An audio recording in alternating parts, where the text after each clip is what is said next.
Дорогая церковь, молодежь, наши гости, братья и сестры. Hər birinizə sülh olsun. Rəbbin cəmiyyəti, qardaşlar, bacılar, dostlar. Сегодня у нас праздник, Bugün bizdə bayramdır.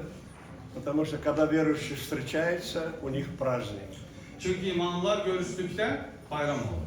Поэтому сегодня мы хотим вместе с вами благодарить Господа Ona görə biz bugün sizinlə birlikdə Rəbbə izzət verəcəyik.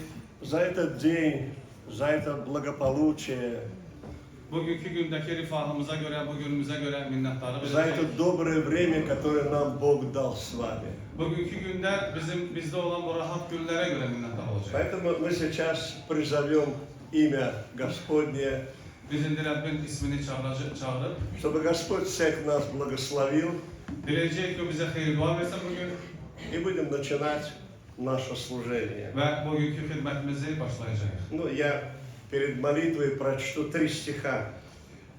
Deməli, duadan əvvəl 3 ayəni oxumaq istəyirəm. Это 2 глава Луки, Luka 2-ci fəsildən вот oxuyacağıq. с 9 стиха. 9-cu ayədən. Вдруг предстал им ангел Господень, и слава Господня осияла их, и убоялись страхом великим. И сказал им ангел: не бойтесь, я возвещаю вам великую радость, которая будет всем людям. Ибо ныне родился вам в городе Давидов Спаситель, который есть Христос Господь. Qəflətən Rəbbin bir mələyi onların qarşısında durdu və Rəbbin ehtişamı onların ətrafını şəfəqləndirdi və onları böyük bir dəhşət bürüdü. Mələk də onlara dedi: qorxmayın, mən sizə bütün xalqı sevindirəcək bir müjdə gətirmişəm. Çünki bugün Davudun şəhərində sizə xilaskar doğuldu. O Rəbb Məsihdir. Для нас великая радость, что Он родился. Bizim üçün onun doğuluşu çox böyük bir sevincdir. Он обещанный Мессия, O bizə vəd olunmuş xilaskardır. Он Спаситель, O bizi xilas etmək üçün gəlir. Он Христос Господь.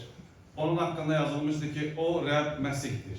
И поэтому мы сейчас прославим все Его святое имя. Ona görə biz indi hər birimiz onun müqəddəs adına izzətləndirəcəyik. Воздадим славу нашему Господу. Ona layiq olan o izzətləri gətirəcəyik. Аминь. Amin. Отец